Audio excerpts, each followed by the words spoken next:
Create pretty things. Hi, how are you guys doing? Have you ever wondered about sublimation and heat transfers? There's a lot of stipulations to using them, but they're really quite simple. Today, and this is something new. Our new autumn 2026 collection just dropped, and these Scarecrows are the perfect way to move into fall.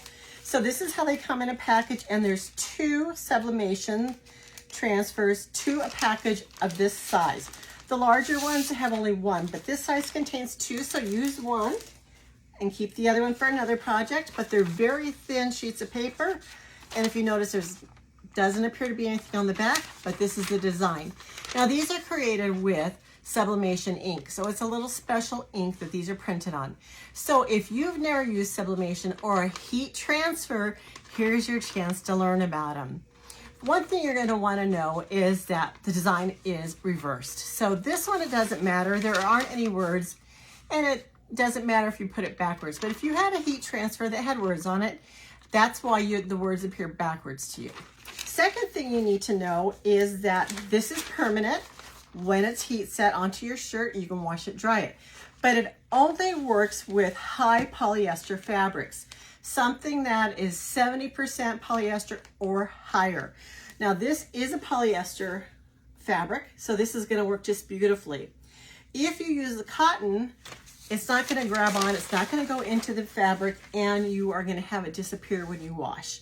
You also need to use a light colored fabric. You can't use a dark blue because the printers that they print these on do not print white. So the colors are going to be what you see here. So if you're printing on a very dark shirt, you may get some of this light blue, but it won't show up really, really well. Whereas if you're putting it on a light colored shirt, it will. Now I kind of debated on this shirt because it kind of matches some of the design pretty closely. So we're just going to kind of experiment. I think the blue will pop. I wasn't sure about some of the other elements, so we're going to practice. Now, when you use sublimation, you do want to make sure that you have some type of paper, butcher paper, parchment paper, inside and on top. So I'm going to grab one more piece of my butcher paper,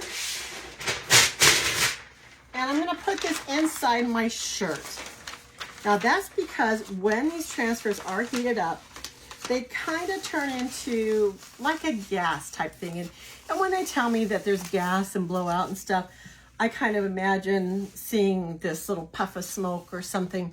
It's not like that. It's just the way it goes into the shirt. So I'm going to go ahead and line this up. I want my design to go kind of under my armpits.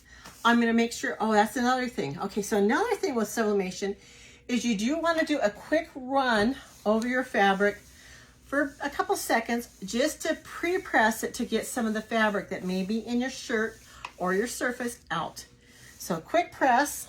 It also helps with wrinkles, but the main part is to get that moisture out. Now you should actually roll it with a lint roller as well. Mine is not available, so I'm going to skip that step.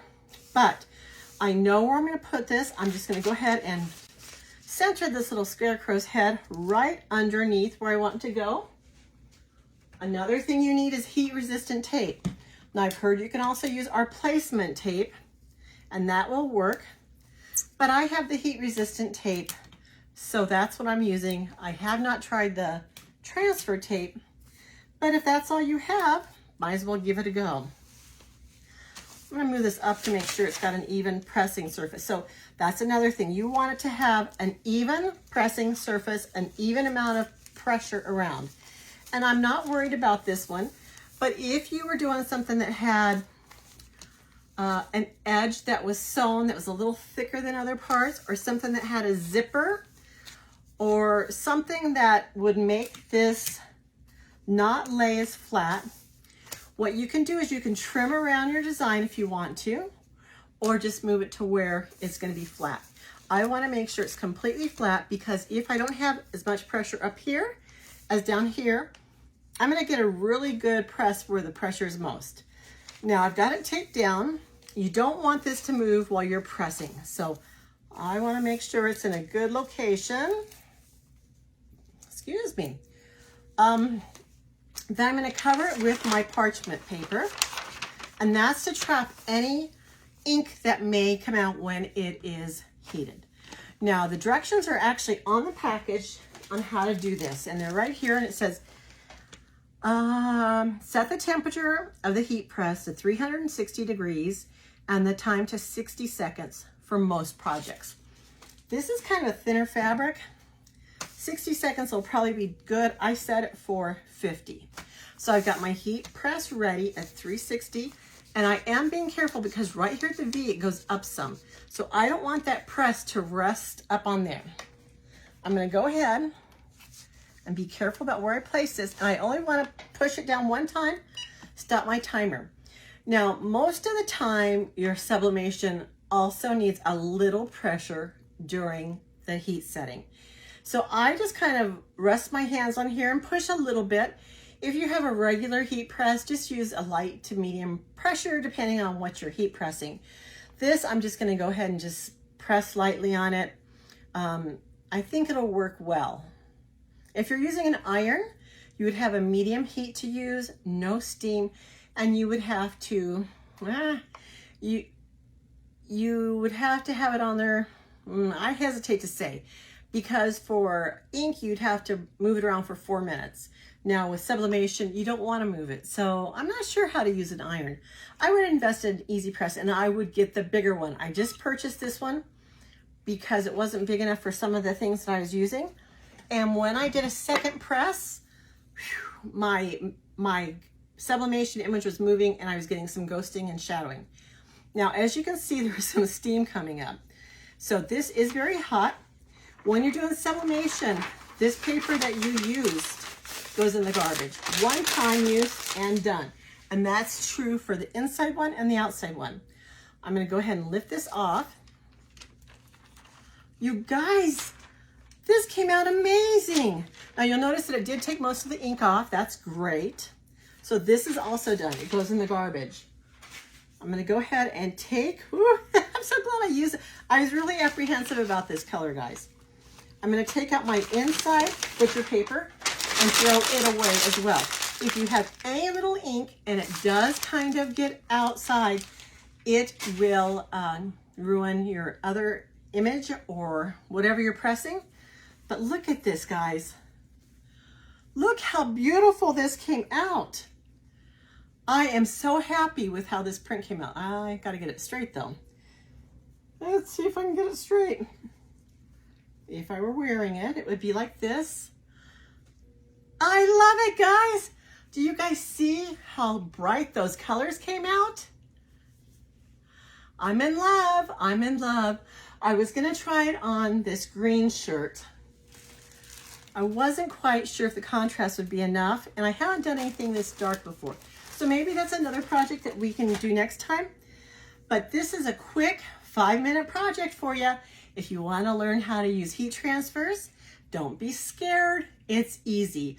I have had some that have ghosted, and that's okay. They still look good. They're not perfect, and that's okay. That's okay with me. I also want to show you that I was doing, let's see if I still have it up here. No. I was doing the Devil Wears Prada sublimation heat transfer at one point, and I forgot to put down my paper underneath my surface, and I got all this on my little pressing mat, and I've used it like 5 or 6 times since then and covered it with butcher paper. I haven't had any problems, but I did do a sublimation shirt for one of my grandkids this weekend. I forgot to put the paper down underneath, and I got this image ghosted on the back of the shirt.